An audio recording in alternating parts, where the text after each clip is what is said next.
Okay. GythaLodge, welcome to the conversation. Oh, thank you so much. It's so nice to be here. I feel like I need to explain to the listeners and people watching us on YouTube before that if we look happy, because we were just chatting away and we're just happy to be here in each other's company. It's lovely. I think every time I have done an event or just bumped into you, it's been like a real, it's been fun and it's been a breath of fresh air. Ever since that very first library event that we did, when the timings were a little bit squiffy and we all arrived at different times, and we just ran with it and we had a brilliant time. It's been brilliant. I think the beauty. I'm going to tell you when I first met. I didn't meet you, but when I first saw you. But that library event that we did it with Kia Abdullah. So we all arrived at different times, and I think there was only like 4 people in the audience. And I think half of them were library staff. And I always say, and it was pouring down with rain outside. It was. Everything was against us, and yet it was just lovely. It was. But I always think, sometimes it's those really small, intimate, this is how you have to play it. These very small, intimate events. Those are the ones that you get a lot out of. I think it's so true. And I think that the library staff themselves obviously loved it, and the audience members who were there. It's an interesting thing as well, isn't it? That that you've really engaged with the folks who are there when they just stay and really want to talk to you and they want all of your books. And I think sometimes those really intimate little events when I think maybe also end up being a bit more honest because it feels a very safe sort of space with a few fewer people. And it just felt like a chat between friends. And I think that really worked. So it ended up being fantastic in spite of sort of a lot of things being thrown against us. So as I say, aspiring writers, any new writers, debut writers, it will happen to you. And just make the most of it because you will enjoy it. So Gytha, I'm going to tell you when I first saw you. It was, and I'm sure it was 2019, and it was at City University. They were doing First Crime Monday. Yeah. And I was trying to work out the dates in my head because I was thinking it couldn't have been early on when I was doing the course because that was like 2016, 2017. And I don't think your first book wasn't out yet till 2019. So I'm thinking you must have come maybe around prior to publication. Because that's when I first saw it, and I just signed with my agent. Oh, that's great. So interestingly, that was my first event that I did, and it was pre-pub. Really? Yeah, it was. So it would have been a bit before the book came out. It was the very first one I did, and it was great fun. It was great fun. Yeah, I remember, and I think we had Will Dean and I don't know if Anne Cleves was there, or am I making that up? That might have been a different one. I think that might have been a different one. I think we had Lucy Foley and Will Dean and William. Did we? Bill Ryan was he there? Yeah, and was it Bill Ryan as well? But yes, I think, anyway, it was a great group and we had a blast. And it was really nice. We went to the pub afterwards, and I think it made me realise that writer events weren't going to be big and scary, even though Barry, who was moderating, did try to ask me to sing opera in front of everyone, and I was not. There's no need for that. We're not doing that. But I think the reason why I like it is when it sticks in my head, because I went to a few of those First Crime Mondays because I was doing the writing course at City Uni, so there was always like, make sure you come along. And I remember seeing you sitting there and you was talking about your book, and I just remember thinking, oh my God, I've just signed. I hope one day I'll be up there talking about my book and sounding just as polished and inspiring and all of these things. So it's so, and I wouldn't have believed that was your first event prior to publication. Oh, that's really nice of you. I mean, I definitely was a little bit nervous, but it was also, they did make it very comfortable. And I think it was one of those events where you felt, that you weren't, apart from the opera singing bit, that you weren't made to feel remotely anxious. So it was a really good crowd too. So a great way to start. Also, I think, as you can probably tell, I like to chat on about books or anything really. Really? And I think in terms of polish, you're being very kind there, because I think I made some terrible puns whilst we were there. So that's a kind interpretation. I think if you're a new writer, like whether you've just signed or you're out on submission or you're out querying or you've just literally just written the first chapter ever, when you see another author up there, like it just gives you like hope, like I can do this, because I think it's so important to be around, not even just be around fellow writers, but also to see writers and know that they're in your orbit. I think that's so true. I think it really is true. And meeting writers also who have been through it a bit, I think was really good for me as well. I think when I first sort of arrived at that stage, I'd had loads of failure on the way, and I really believed that it was just me, that everyone else had had, you know, an overnight Yeah. success story and done brilliantly. And then I started talking to other writers and realized that everybody who was, you know, at that panel, for example, had had a hard time, had you know, had to fight their way to get a book deal, and you know, had in many cases a book that hadn't sold once they got an agent, which was the same as me. And I think it was a really refreshing thing to realize, because I think you feel quite isolated, and you feel that sense of maybe it's something that's impossible to achieve until Yeah. you actually start talking to and meeting other authors and realizing that they're, you know, similar to you in lots of ways, and also have experienced the all the bits where you got your hopes up and then ended up kind of flat on the floor again. Because there's been so much of that, hasn't there? There's loads of it. Yeah, that. I think this is the thing. When you're outside looking in and you're looking at the writer life, especially if someone to you, it looks like they've just come out and they've got into the top 10 and they've got a film adaptation and they're here, there and everywhere. To someone looking in, it looks like it just happened overnight. But from doing Yeah. this podcast, and I think I've made the same assumption, even though I should know better. But I've made the same assumption about some authors, thinking, "Oh, it's just happened overnight." But I've had conversations with them, and you realise it's been this long journey, and they've got spreadsheets calculating all their rejections. It hasn't. It's not a. I woke up on Monday, wrote a book. Friday, I got a deal. No, I think that's so true. And there are very, very few people who have been incredibly lucky and have, you know, written a first book and had it accepted. They are very, very rare. And, you know, the ones who wrote the book and then got the film deal. And obviously, you know, that's fine. You know, Yeah, we don't fine. It's hate okay. them. No. But in all honesty, I actually know a few of those, and I think they've had a tougher time with books 2, 3, and 4, because if you have the kind of magical pathway where you've never had to kind of do the real grit, and you have never had to work out that you can write another book and another book and another book and keep trying and keep working on it, second book syndrome is, I think, really tough if you've not had to write another one before. You just don't know if you can do it. And suddenly, you know, you've gone from a book that was your passion project and you've sometimes spent several years writing before you submitted it anywhere. And you then suddenly have to produce one, normally within a year, with loads of feedback coming at you that you have to filter and work out how much you want to take on board. And there's loads of pressure, and there are loads of people, suddenly there are eyes on you, and you're dealing with reviews coming in for the first time. You know, people saying, "Oh, you know, I just hated it when, you know, this woman did this one thing," and you're wondering whether you should think about that in your next book as well. So there's a whole lot of stuff to really work through there. And I actually think that the people who struggle the most are the people who have been the occasional overnight success story, because they've not been in the trenches just working away and working out that they can take feedback and keep going. So there are pluses and minuses to either. And, you know, it'd be lovely to be, you know, the blazing success first time, but I actually think it probably is harder in the long run. Yeah, there's an author whose name's gone out of my head and her book's gone out of my head. But and I think that was similar to her, like her book came out. It might have been like 10 years ago. Everywhere, you know, everyone's talking about it. Because on this side of the ocean, in the States, on Oprah, everyone's talking about it. And then there hasn't been a second book. And you don't know whether it's because you said that first book was the passion project, the one they just thought they were just going to work on.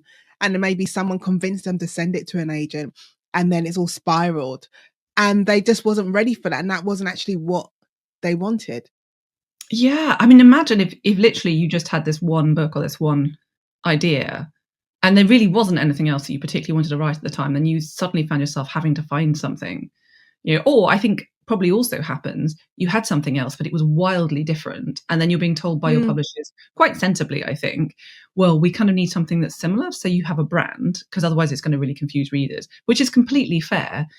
But you don't have anything that's similar, and then you're trying to find something in a hurry with all this pressure on you. So I think that probably is a really hard thing. And there's probably way more pressure on you to produce an amazing second book if your first book has gone sort of stratospherically well than there is for those of us who've done fine but not been in the millions. So I think it's a funny old game, the publishing industry. I think there's a lot more to consider than just how well that first book does.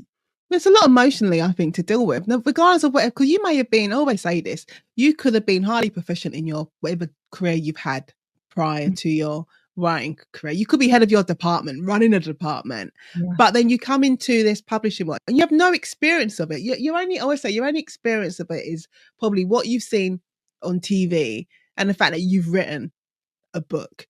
And then it's a lot to take on board when you realize it's not just about the book when it's published, it's now about you and then what the expectations are of you.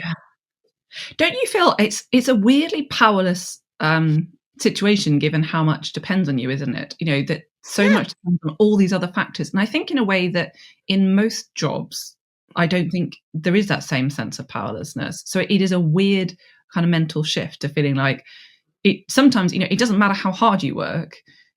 You're not necessarily going to be able to make mega sales this one year if the market is looking for what you've written, or if it just so happens that retailers aren't keen on it, or whatever it is. There are so many different pieces. So you're right, you could be incredibly senior at what you do in another career in another field and feel very much in control of that, and then suddenly find yourself knowing nothing about this new field and then having to learn and having to kind of just go with the flow, which is and I don't know about you, but my coping strategy is just to constantly ask questions and be obsessed with the data. Like that's definitely my coping strategy, and I'm very mine is to learn. It's like, because same thing, I don't like not knowing or not understanding, and so my thing was, okay, I need to find out everything I possibly can, and I don't care if it's a very basic like paint by numbers like list of what you need to know. That's how I deal with things. I don't like that not knowing, because I've known what to do before. No, I'm the same. And I think also different editors and agents work differently. Some like to tell you everything. Some would prefer you not to know too much because they feel they're kind of protecting you. I'm sort of lucky in that my editors sort of align with me in that, he's very happy to tell me what's going on all the time. And that's great. I love it. Yeah. But I'm probably very annoying because I'm always like, oh, so how many of these did we sell? What did that mean? And where's that going? You need to know. We need to know. So many authors, they're walking into the next book and the next book. And I've known authors who, like, we debuted at the same time. And to this day, they still have no idea what their numbers are. And I'm like, wow. You need to know. And they should be, even if it's like you just sold 2. Someone needs to tell you just sold 2 so you can adjust your expectations. It's sort of like never having a performance review and not knowing how much you're going to get paid in the next couple of years, basically, isn't it? Because it does affect how much you're going to get offered next time. And it really does affect where your whole career is going. So yeah, that's quite amazing, not knowing any figures at all. I mean, you probably don't necessarily need to know as many as I always want to know, but somewhere in the middle, Yeah, I want an idea. I would like an idea. So, Gytha, how would you describe your publishing journey? Lengthy. I'm definitely someone who always knew I wanted to be an author. I don't know if you were the same, but I always wanted to do it. So I wrote a first novel when I was 14, and obviously it was awful, but I thought it was great. So I sent it to really senior editor at Transworld, who you sent it out. Totally sent it out. Yeah, I had great plans, and this editor, who was basically was a very, very lovely person. He rang me up to tell me why it was not good enough, but was very encouraging. Oh, that's nice. They took the time. I know, what an amazing person. And he told me lots of really useful things, like about, some bits that were overwritten, but the things that were really good, and the way to kind of, way he thought I should go. And he said he'd love to see a book for me in a few years once I'd, and then sadly he then retired before I was sort of really ready. But it was incredibly, it really did keep me going when I had rejection after rejection later without, anyone saying more than just, this is not for us, because I felt like there had been something there and I had some promise. And then I got into theatre writing when I was at university. And that was incredibly helpful because theatre is all about feedback. You know, you get told all the time whether people like your stuff or what they think is wrong with it. And I think that does lots of things for you. It improves you because, you know, there's this constant feedback. You get to kind of watch it play out. You get to watch whether things work. The audience tells you things, the lighting guy tells you things, the actors tell you things, the critics tell you things. And then you get to work out which feedback to take on board and which just to let wash over you. And I think that's such an important part of being a writer, because everyone will always have an opinion, but some of those opinions will literally be telling you more about that person than they will be telling you about your work. You know, such as, you know, I've had one book where a couple of the reviews were, you know, well, I only gave this, you know, 3 stars because I don't like when a woman gets drunk, for example. And that's, you know, valid feedback, but it's about what that person feels.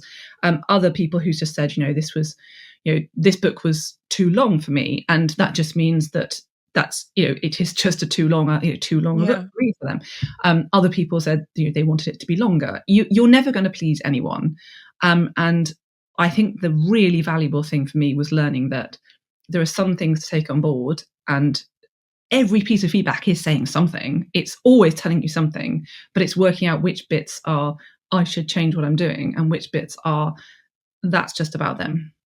Yeah, it's good that you had that experience with the playwriting, working in the theatre prior to becoming, say, a published author, because there's going to be so many writers who they have no experience of that kind of feedback. Even if I think about being a lawyer, I don't get no. My feedback is if the verdict that a jury returns, or if a judge agrees to grant my application or not. No one's actually critiquing me on my oratory skills or my actual written skills in an application. So your feedback is, and it's not to do with me, if that makes sense. Yeah. Whereas when you're an author, it seems that all of the feedback, like you said, it's different categories to it. There are some people who can be objective and talk about the book, but there are some who can't be objective and it becomes subjective. It's all about you as a person. And then it's hard to feel, if you've got no experience of that, it's hard to, I don't know, remove your emotions from it. It really is. And I think the biggest thing is just to remember that although it feels like a personal attack, it's never a personal attack. It's just, you know, it's the whole culture of uses people just being able to say whether they liked something or not, in order to guide other people. And that review may tell someone, it may have been a terrible review that they said, I hated this, this, and this. And those things are all something that someone reading really likes and make them actually want to buy the book. So it's, you know, that's just how reviews work. And I think just knowing that and realizing that it's okay is really important. And one of the, honestly, the most valuable piece of advice I have is just really, really, really to have very little interaction with reviews in general. What I mostly do is have a kind of general look at kind of trends, like to think, okay, overall, how's this book doing? Is it kind of doing better or worse than the last one in terms of star ratings? Are there a few things that kind of to pick out that people are overall saying that are helpful? And then if I want to feel better about myself, I just filter the reviews by 5 stars only, and I have a little look and go, yeah, I'm so great. Then, you know, I encourage everyone to do that. Just select, filter, 5 stars. You don't need 5 stars the one. only. No, the 1 and 2 stars don't concern you. No, that's where that book was not for them, and that's okay. Yeah. I mean, if you're getting tons of them, you might want to think, oh, maybe this one didn't land for some reason. But, you know, also, I'd rather get 5 stars and 1 stars than get loads of 3 stars, because at least you're causing people to really have an emotional response, right? Yeah. You know, so when I first saw you in 2019 at First Crime, so you said it's prior to publication. So in that moment, before the book's actually published, so this is before She Lies in Wait comes out, did you have any expectations, or were you just, I'm just going to just wait and see how it all goes? Yeah, it's very, very interesting, because by that point, because you get some information, I think, from editors and agents. Mine being very open, sort of said, so here's the situation. We're in these retailers, which has gone really well. You know, we're in, you know, supermarkets for the hardback, which is great. Looking at the placements, we probably won't chart, it'd be in the top 10, but it's looking solid, like we'll do well. which was so helpful because it meant I wasn't stressing about being in the top 10, but I knew that they were happy with how it was, with not being in the top 10, and in the, and in the end we came in at number 13 in hardback, and they were like, that's really good for for this first book being out, blah blah blah. They told me, you didn't have any huge promotions behind it, so that's really solid. And so they managed my expectations very well, and I think that made that whole first process really easy for me. I think conversely, I do know other people who went in just assuming that you have to chart, and if you don't chart, you failed, and then felt terribly disappointed at coming further down. And that actually that's not what their editors or anyone in the system was actually looking at for them. They weren't looking to chart because that hardback was coming out to get attention on it, to get readers, to get reviews, and that what they're really looking is just to build some momentum to later down the line have a paperback that really succeeded. And that was fine. And in fact, for us, it didn't matter that hardback hadn't charted, because later on the paperback did. So it's all those two kind of the two sides to it, the paperback versus the hardback, and having that all explained to you. So expectation, I think, is all about knowledge, and it's all about how much people are willing to share. So I think I also, because I think I got so accustomed to things not quite working out for me during my journey to being published. So, eventually got this fabulous agent. Very first book that we submitted didn't get any contracts, didn't get any deals. So then I spent, a good couple of years writing a new book and then editing it. And then, so by the time I got that, I was hugely excited at getting a deal, but I sort of had in mind that maybe it'd be disappointing again because I got so used to the knockback. So I guess that also informed my sense of, well, we'll see. So I guess that was all really, really helpful for me. Like, both the fact that I kind of had a slight sense of don't rely on this, and also the fact that I'd been pre-prepped pretty well. How do you keep going though? In those moments when you said you've been working in the book and you've signed with the agent. I always say the agent is always the big hurdle. And I think for a lot of people, you think once you've signed with the agent and the rest of it's just going to be easy. You'll get the you'll get the deal, and your career's going to go off. And then for so many people, they get the agent, but it's still a really hard slog between getting an agent and actually finding a publisher. And for some authors, there's one or two books that have been rejected before they get the deal. So how did you keep going in those moments? Honestly, for that I found incredibly hard. Because I didn't know enough about the industry, I honestly thought I'd completely failed at that point. I was convinced my career was over, until my brilliant agent rang me up and just said, this happens all the time. A lot of my clients, we sell their second book and not their first book, even their third book. And she said, I'm going to be in your life for a long time. So you don't worry. You pitched me an amazing idea for a second book. Write that one. And that was fantastic. It did take me a while to get back off the floor and actually write that second one. It didn't help that, I had other stuff going on in my life. I had a small kid. I had, relationship stuff to manage. But to be honest, most of it was just rebuilding that confidence after I felt I'd failed. And it, for me as well, interestingly, I had a whole other little failure in the middle, because I had a fantasy book that I'd written whilst waiting for my submission to come back for the crime book. I'd written it all on Wattpad, and I'd had some interest from some editors about maybe looking at that, publishing that one. And I got really, really close to that, and then it didn't come off. So I then felt I'd double failed. So I failed in two directions. It's amazing how much pressure we can put on ourselves. I know. It's mad. So I think that didn't help as well, in that then sort of failed whilst I was trying to write the second book. But then in the end, I was really, really pleased with how that second book came out. And then that ended up being She Lies in Wait, which is my debut.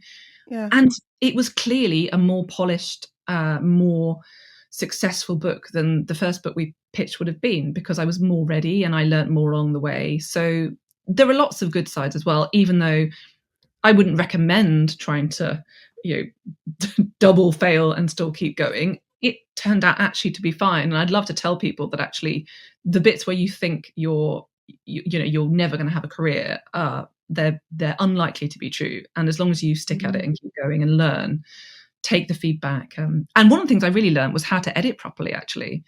I'd started off when I was editing the first one. I kept sort of tinkering around the edges of it and not doing these big structural changes that needed to happen. And during the process of all that, I learned how to do a proper edit, which was so valuable for later. So yeah, there's some really good sides.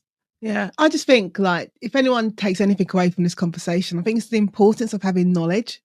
Like, you Yeah. may not need, you don't need to have an encyclopedic amount of knowledge about the industry, but you do need to know the basics. You know, you need your agent to explain to you how the submission process works and how, you know, rejection from publishers, it is normal. So don't be completely disheartened if someone doesn't bite at the first submission. And you need to know, when you are published, how numbers work and most importantly, what the expectations are from you. Yeah. Yeah, I think all of that, and the more communication there is, I think the better. And you know, some people say, I just don't want to know, and that's fine. But as long as you know what it is that they are looking for, then you know that you haven't failed when you think you have, or you know the likelihood of a temporary failure turning into success, which is so often what it's about. It's okay, maybe not this, but that.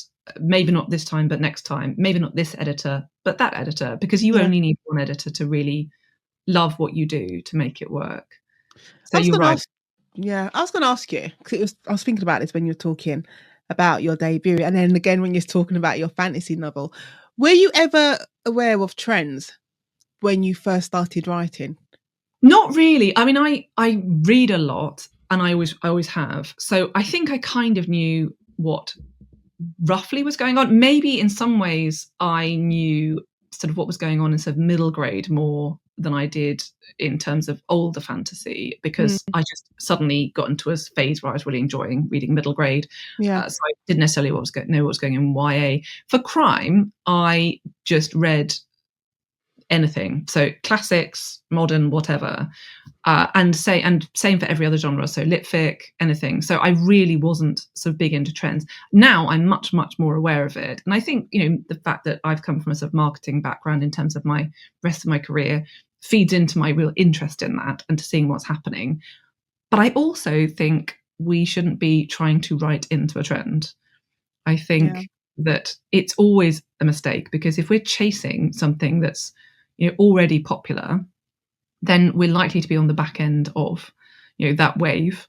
And also, more importantly, writing something that isn't, you know, the thing we really love, the thing that is something that we care about, and there's the book, you know, that's sitting here and obsessing us every day. And if we're doing a book that isn't those things, then it's not going to be a book that really works, I think, and really is fantastic. So that's always the thing that worries me. The thing I would say is there are some books that I've wanted to write for a long time, and now I have a justification based on the market. And that's great, because it's been, you know, for example, I have wanted to write genre blend for years. I've been saying for years, you know, oh, I'd really like to write this book that's kind of, you know, a little bit sci-fi crime. And then there's always been a resistance to that because the market's quite set on being crime. And now where you fit on the shelf. There's much more of an acceptance of that now, that you can blend genres. And that's fantastic, because it means that that's opened up. And I really, really want to pursue that blend of genres now and actually really do it, because I read everything. And I have long thought fusing things together would be the way that would most satisfy me as a writer, and I think would be fantastic for readers, because, you know, you only need a little twist of something else in a crime book to really elevate it. So that's a good thing, when you can use the market to justify something that you love. But I think trying to chase the market is always a mistake. I agree. I always use my situation of writing, like my first book, writing The Jigsaw Man. And I remember when I started writing it, and that was in 2016, and it was all psychological thrillers, domestic thrillers, you know, that was, you know, the Gone Girls, all of that sort of thing. And I remember thinking, well, there's no one's writing any serial killer thrillers anymore, because I hadn't seen any serial killer thriller books anymore. So I thought, I'm going to write a serial killer book. And I did. But at the time it got published, there were loads out that Isn't week. it interesting? So, it wasn't me writing to a trend. It was just, I just saw what I thought was a space, and I had a story I wanted to tell. But I couldn't have predicted that, fast forward, let's say 4 years, all of a sudden there would be a slew of serial killer books. I think it's so important, isn't it, to remember that all the market is readers thinking basically, I really enjoyed this book. Are there some Yeah. other books that are like that? So if you're the one who provides something that's different or goes back to something that used to happen or just is, really out there, then you can set a trend. But I also understand why it's difficult for publishers to be really confident that it's the right thing to know, because, it's because shops are set up and, any online short store is set up as well in a way that is so categorized. It is hard for them. But I guess that's where you just have to have a really good marketing think about it and have a hook so strong that wherever it sits, it's still going to sell. So yeah, it's an interesting one. It is. So, Gytha, what did your experience of She Lies in Wait and the success of it, what did it teach you about yourself? Oh, what did it teach me? I think it taught me that sometimes things do go right in the end, which is great. It also taught me that you can have this, a book that does solidly well, like my first one does solidly well, and you still have to really work on the next ones because there's no immediate effect where you can't guarantee the readers are going to move from book 1 to book 2. You have to work at that. And that means for me, because I used to be a marketing person, doing my own work in that direction as well, just making sure people get to know about it. It's amazing, even with a really strong team behind me, how many people who'd read She Lies in Wait, even years down the lines, are popping up on my social media saying, "Oh, I read She Lies in Wait. Are there more in the series?" It's amazing. Oh my God, I've had it with my books. Yeah. And I'm like, I've just read The Jigsaw Man, and I'm thinking, oh, that's great. Like, are there any more? And I'm like, there's 2 more. There's another one. There's a fourth more. There's a fourth one. Isn't it mad? I don't get that. Yeah. Really. Like, and they read it a while ago. It's not like they just picked it up yesterday, which is fair enough. But they've read it like a couple of years ago and not realizing that there's more. I don't know. Don't sound it works. Reaching people hard, I guess, isn't it? Just cutting through. There's so much going on in the world. There's so much, bombarding them every day that getting that knowledge to them, I guess, is just kind of hard. So I think that I have learned, and I think it's a really useful thing to learn. And to learn also that things can be things could be going super well, and then something in your own life can be hard, and that can push everything back. So I had a book delayed by a year because my stuff in my family life was really difficult for a while, and that's okay too. That it's not the end of the world. That if you have publishers who are understanding, they can be super supportive, which mine really were, and that it can all come out okay, even at the point when you've had times thinking, I just think this book is the worst thing I've ever written because your head isn't in it. I then looked back at it once I'd finished a while later and was like, oh, I actually quite enjoy this. It's actually fine to read, and realised it hadn't been terrible. I was just giving myself a really hard time. So it's a very interesting thing. Also realising that you can be multiple books in and then still have a book that's tough because of other stuff that's going on. I think one really big learning point for me, though, has been that I probably ended up writing that book when it was probably not actually the right choice of book to write that year. There was a book I there's a book I would have preferred to have been writing, and I sort of it was a big sort of discussion between all of us, and so it was sort of choice trying to keep everyone happy. And I think I should have pushed harder on the book that I felt more for at that time, and maybe come back to the other book when I felt more, when I felt like I'd really worked it out, when I knew what I wanted to say with it. Instead of which I pushed ahead with it in what turned out to be a terribly difficult year anyway. And I actually think that it was difficult in 2 ways. I think it's having a personally difficult year, and it probably wasn't quite the right book to be writing at that point, because the book that I was really into was a different book. And I think that's probably always the wrong choice. I think this is the conclusion I've come to. If there's a book that really, really captures you, it's probably for a reason. And it's always going to be the easier book to write. That's not always to say if there's a book that's completely sideways of your whole brand and is more of a passion project, that it's the right one. But this was definitely on brand, a hooky thriller. It was just a toss up between them. And I think I should have driven harder and said, no, you know what, this is the one I'm going to write. So that's on me, that's on Yeah. me. And that's also been a very useful thing to learn. I was going to ask, when you are going through a lot of stuff, like in your personal life, and then you're trying to get a book done, which is hard. Like, how do you look after yourself, like emotionally in those moments? 'Cause in order to be able to give 100% to your book, because it's not. I remember having those moments, and I just go into a space of denial and just Yeah, try and ignore. I work it's from denial, really, but it's I not easy. It's really hard. I think the denial thing is very understandable, and I definitely Mm, did that for a little bit, and actually then I felt so much better once I admitted that I was having issues and that I might not be able to do it, because the deadline was getting closer and closer, and it was just such a bad combination of events. I had family stuff going on. I was trying to write about a breakup, and then I had a breakup in the middle of it. Like, it was just all the wrong things at the wrong time, and I just needed a break from it.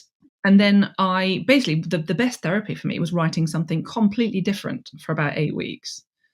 And that helped enormously, just by writing something utterly, utterly different with no pressure on it whatsoever, where that was really cathartic because it got a lot of the emotion out. It didn't feel like someone was waiting for it, and therefore there was a kind of a real ticking, clock on it.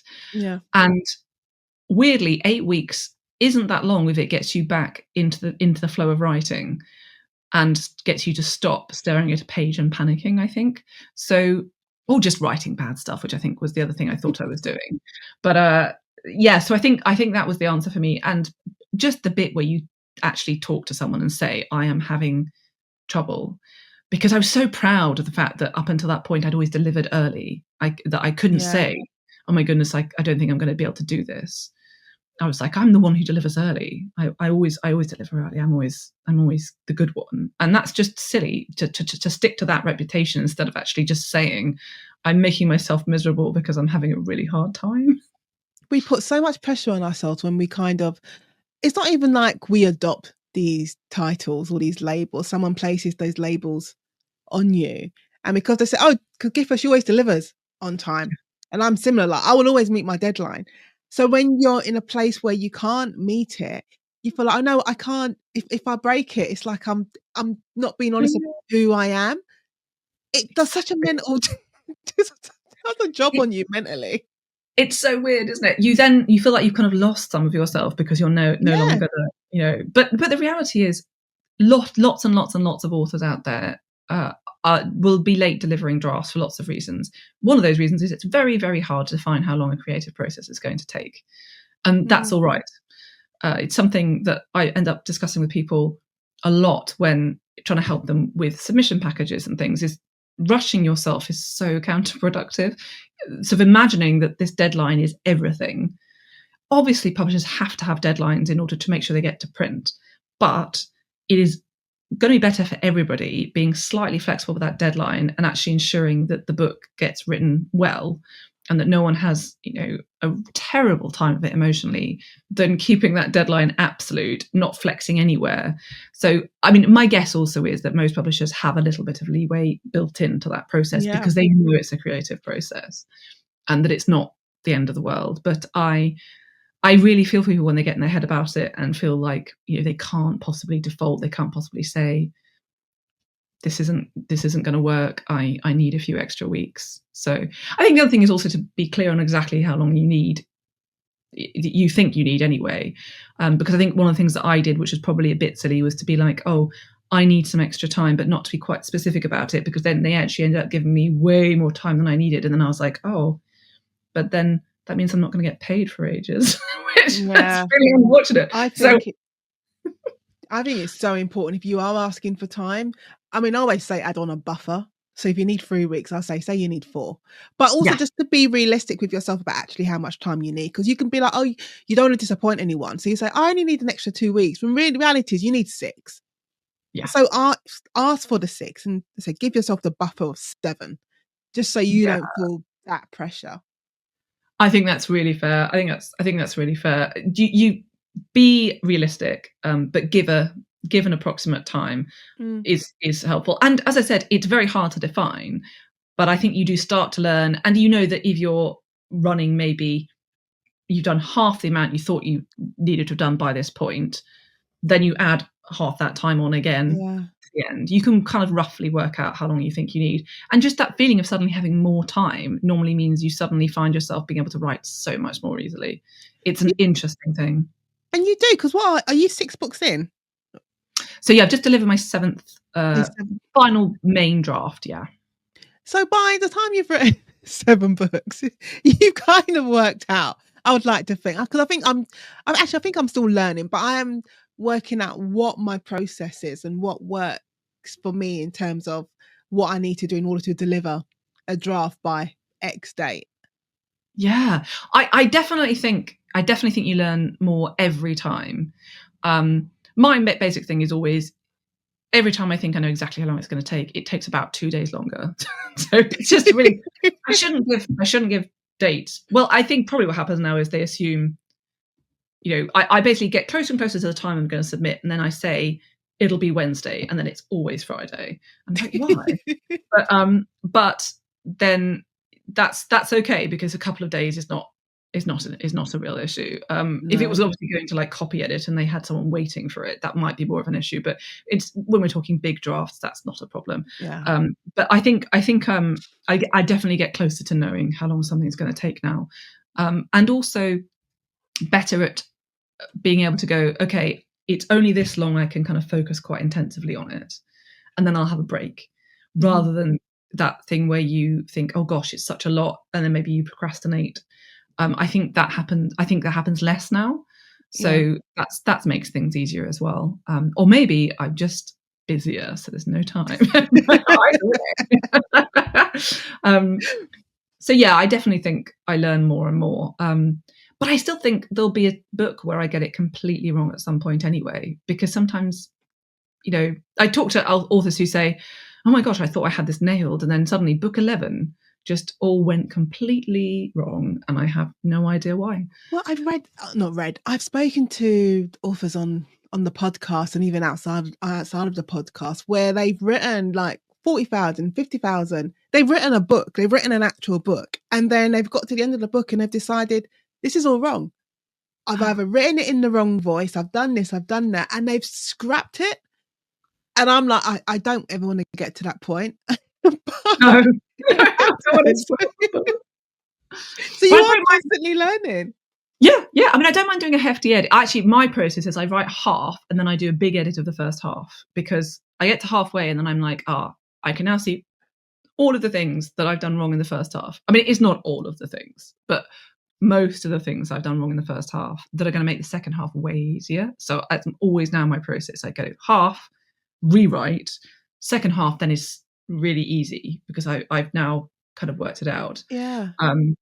Obviously then everybody else has a million other things to say about what I've also done wrong, but that's completely fine, because they're not the big things. They're the smaller things, and their takes, and they're really useful too. But yeah, I definitely wouldn't want to get to the end of a book and then have to completely start again. I think I'd find that I definitely, one book I got to really near the end and was like, and I messaged Joel, my lovely editor, and was like, I have changed my mind about the colour. I need to redo this. So this is not ideal. But I wasn't actually at the end. I was maybe 2/3 through. But I just was like, it's just wrong. It just doesn't make any sense. I just realised. And then I had to just completely rewrite from them. I've changed. I have a similar thing now, and it only happened with book 3. And it was only because of time constraints, which was normally not like me. But I was like, I'm not going to have time to finish. I'm watching my timetable. I'm like, I'm not going to have time to finish this book if I do a rewrite. So what I do now, and so I did it from the 3rd book, I will write acts. I work in acts. I'll write acts 1 and 2. So I won't finish the first draft. And at the end of act 2, I go back and start doing the rewrite, because then I will work out. Yes, I'll work out what the final act, because I would have smoothed out all the rubbish bits. That makes sense. Instead of, I would have worked, the 3rd act will flow more seamlessly. I love that. So actually, that's a very similar plan. So you do 2 acts, I do half. Really similar. Yeah, it was just time. I was sitting somewhere, I was like, "This book is not gonna get done. I'm not gonna finish this book." I think Yeah, that was the kill list. I'm not gonna finish it if I write all the first draft all the way through to the end, then I go back to the and then do beginning. Yeah, but it works. But I said it. you're constantly learning. I think you are. I think this is the thing. You constantly improve your process, and then you find what does and doesn't work for you. And what I mean, it's like, people talk about planning, and I have basic plans, but I absolutely can't do detailed plans. Otherwise, I realize that it's not working for me because Mm, I'm so stuck on my plan that I don't let myself work out when things aren't right. It has to yeah, flex. It has to go with, other people are clearly better at going, oh no, that needs to change. But I can't, because once I've written a plan, I follow the plan, and then it doesn't work as a book, because there's yeah, always that bit you get to, isn't there, where you're like, oh wait, but the reader's thinking this, and actually that's not satisfying at that point, and that character wouldn't do that, and you have to shift it. So I just have to have a really bare bones plan, and then have it all in here, and then move it around. yeah. The way before I ask, 'cause I've got a copy of your book, Dead to Me. So before I Oh, ask, they sent it to me. So before yeah. I ask you about Dead to Me, the way because I'm a planner, so and I write my plans, but my approach to it is the same approach I had with my closing speeches. So I'd write my closing speech, but I would always call it's just a safety net. So No. I can go off, and I'll go off script and say something else. But if I need to find my place again, I could go back to Great. script. Yeah. And I have that same approach with my plan. So I have a plan. I know exactly what's going to happen from, chapter 1 straight to the end, but I don't feel like I'm married to it. Like I'm allowed That's to, great. I'm allowed to disappear, have a break, You can and then you come can back. you can improv. It's fine. It's very open. That sounds so terrible. I'm like, it's very open. It's great. No, but it's great because you can do that, and you don't get stuck on it like I do, and then that makes sense. No, Yeah. that's great. I love it. Okay, so Gytha, Dead to Me, book number 6. Would you like to tell the listeners? It's very good. Would you like to tell the listeners about Dead to Me? I'd love to. So this is my first standalone, which has been a lot of fun. What was that I like? I'm sorry to interrupt you, only because I'm writing a standalone and it's messing with my head because I'm so used yeah, to being in Henley's world for so long, like years now, and I'm yes. having to create this new world. So I think this is why I've been a little bit slow with Ah, starting this book. it's so interesting, isn't it? I do think it's slower to start because you've got more characters to get to know and more to Yeah. build. And just getting used to just doing things a little bit differently. In some ways, then there was an easier side because I set it in Cambridge, where I live, rather than setting it in Southampton, where I used to visit a lot, but I haven't been Mm. for a while. So I don't have to then go back and check anything in the same way. I'm just here. So there was that side. Um, but it's been a lot of fun. I wanted to write something based around a relationship because I love the kind of human side of Yeah. crime. So this is basically a missing persons investigation through the lens of a breakup. So Anna is a journalist. She has gone undercover to try and work out how a very promising young student died at a Cambridge May ball, so the very deluxe big end of year parties. And she knows that only one of this very small clique of students kind of involved, and they're quite a sort of old-fashioned, rich, very privileged little clique. So she basically pretends to be a postgraduate student who's a very talented rower in order to get in with them, which works really well.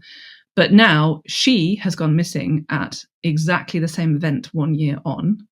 Her ex-boyfriend, Reed, who she broke up with 18 months ago in a very nasty breakup, gets this crazy email from her, basically telling him that she's got herself into a really difficult situation and he might be the only person who can help.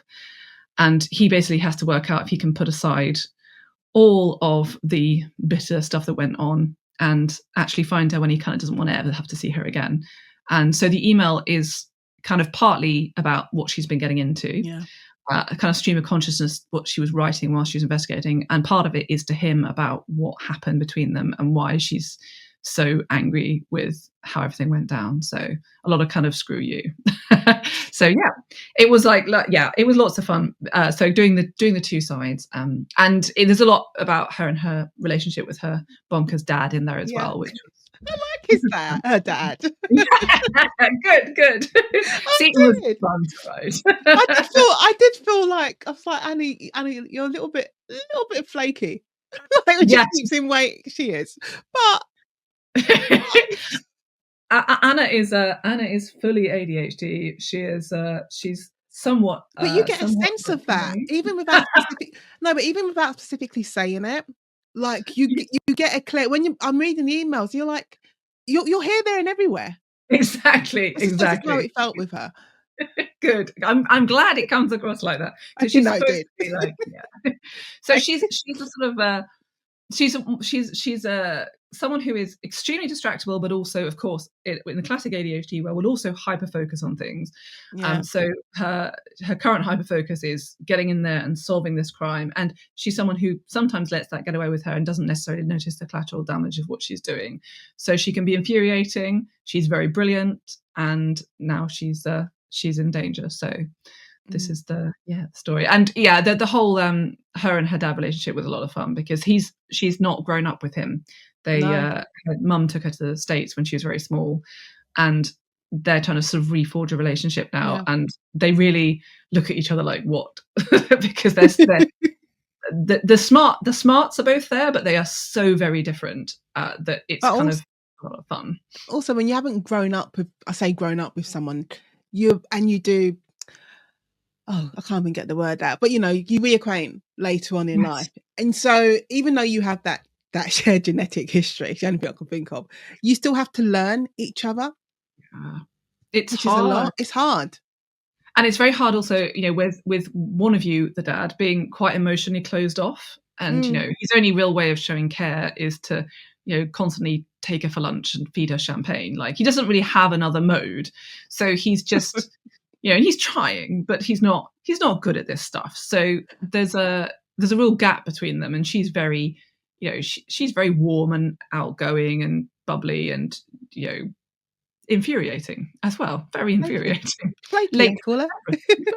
So the whole kind of contrast between them, and then there's a contrast between her and Reed as well, who is the steady one. He's the reliable one. He's the very moral one who, will supposedly never let you down, until he really let her down. So there's all of that in there, and that was, so those relationships were a lot of fun. And then the actual group of students were a ton of fun to write. Like a group that like looks like it's so successful on the outside, but they're all really broken. Like there's a lot under there. There's so much that's gone on with all of those kids that none of them are whole.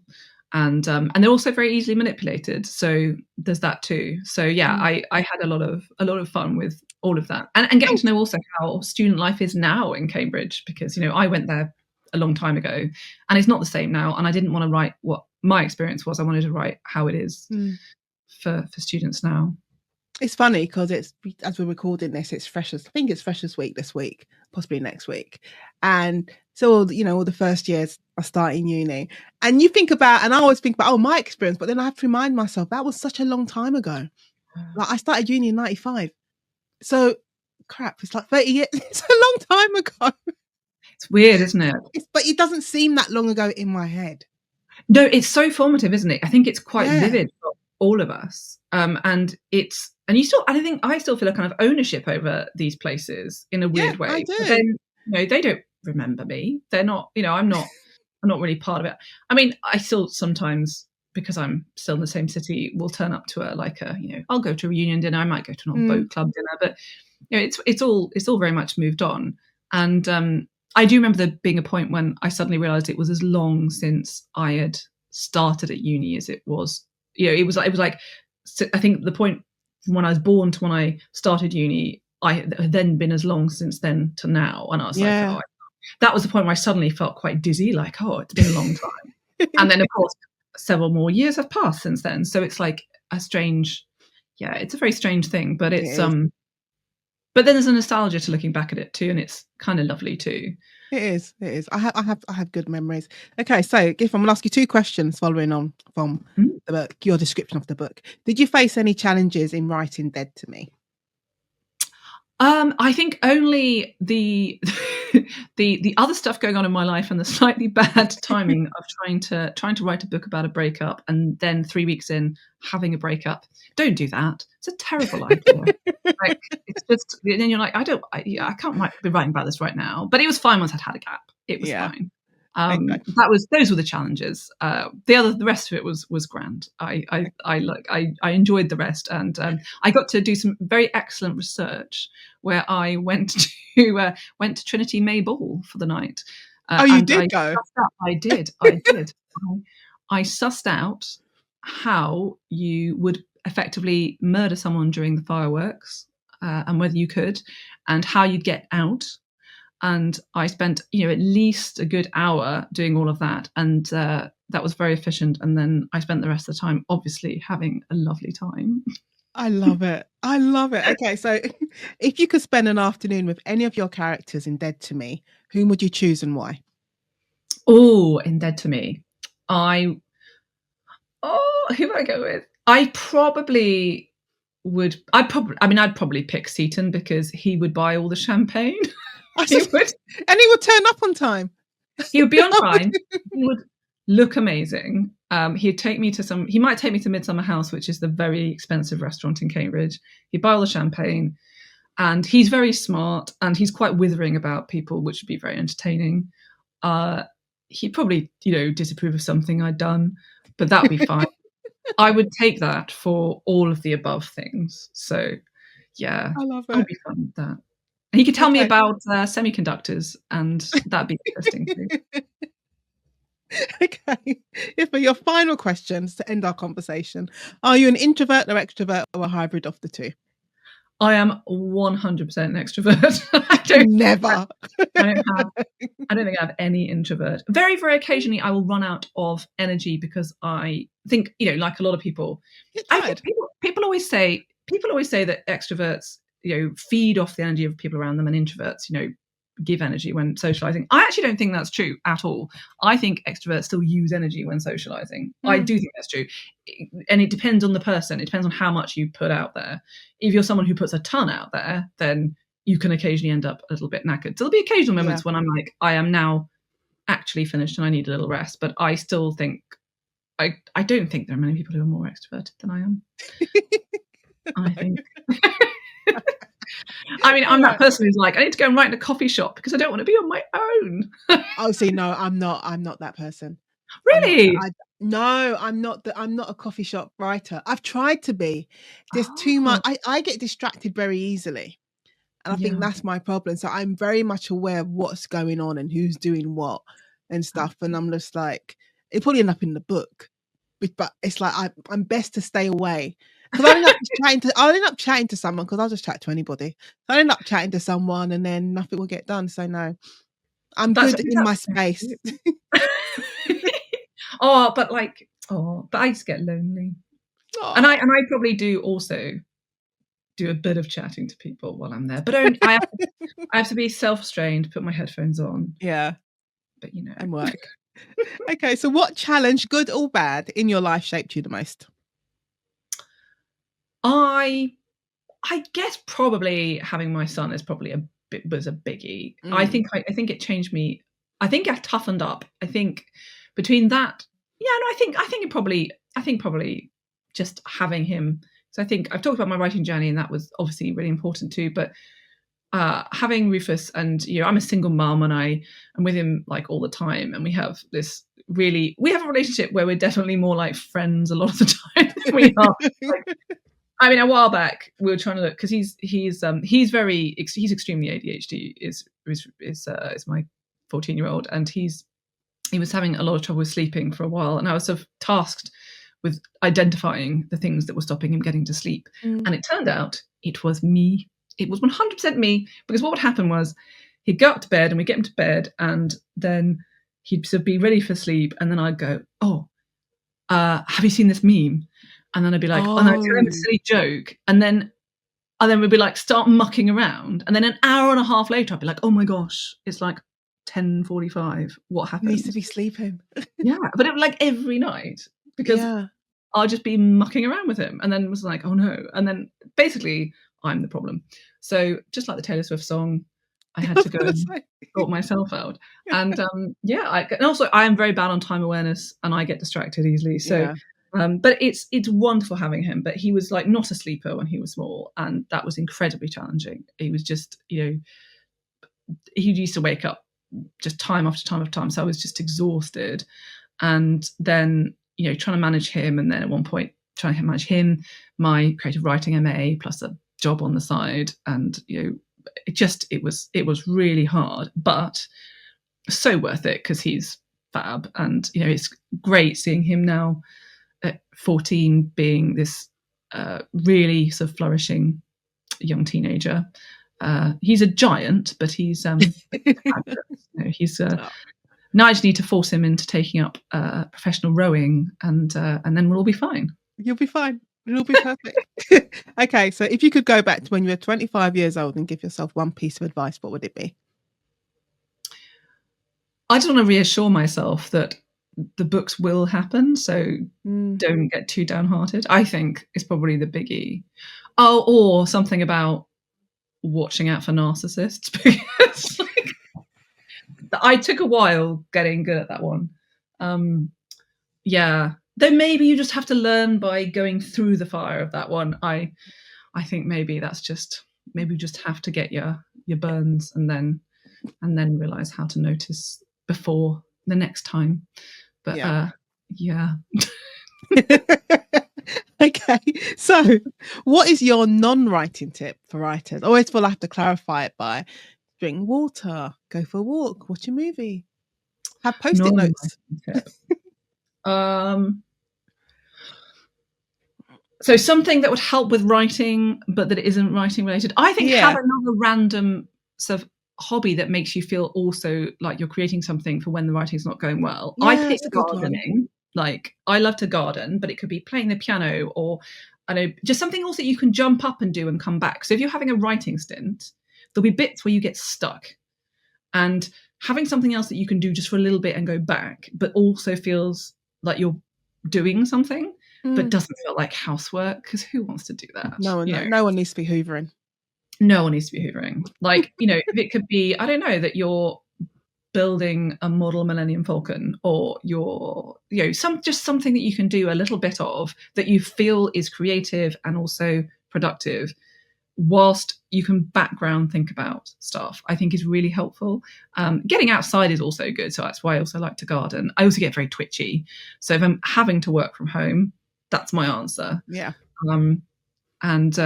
Just can't get into too many conversations with passers-by, because then hours pass and I haven't done anything. But so those are my favorite things. I like those tips. And finally, Gytha, where can listeners of the conversation find you online? That's if you are online. I am online too much. I'm particularly on Facebook. I am GythaLodge on Facebook, so I'm easy to find. I am also on Twitter, still just about, as the Gyth, but also just look for GythaLodge. But I'm also on Instagram and on TikTok and on Threads. But Facebook is the one I tend to kind of hang out on the most. Yeah. So if you want to be bombarded by very silly memes and ridiculous chat, come and find me. I promise it's silly. But that just leaves me, GythaLodge, to say thank you so much for being part of the conversation. Oh, thank you so much. It's been so lovely. Thank you so much for watching this Conversation podcast. And don't forget to like this video and subscribe so you never miss a conversation. And if you'd like to catch up on more conversations, you'll find them linked on your screen now. And you can also listen to the podcast on your favourite platform. See you there. Bye.